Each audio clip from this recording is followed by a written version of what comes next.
Magandang hapon po sa ating lahat. Ako si Anne Mariangco at narito ang isang mahalagang balita tungkol sa cybercrime. Sa kasalukuyan, patuloy na dumarami ang mga krimen na nangyayari sa internet.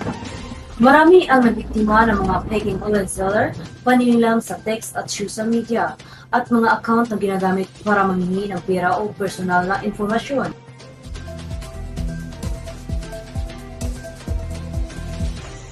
Ayon sa mga awtoridad, ginagamit ng mga cyberkriminal ang tiwala ng mga tao upang makapanloko.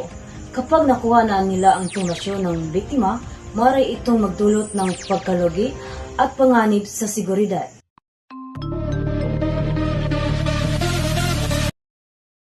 Bilang pag-iingat, pinapayuan ng lugar na maging mapanuri sa paggamit ng internet. Siguraduhin tama ang pinagalingan ng mensahe. Huwag agad maniwala sa alok na masyadong maganda para maging totoo, at huwag ibahagi ang iyong password o one-time PIN kahit kanino.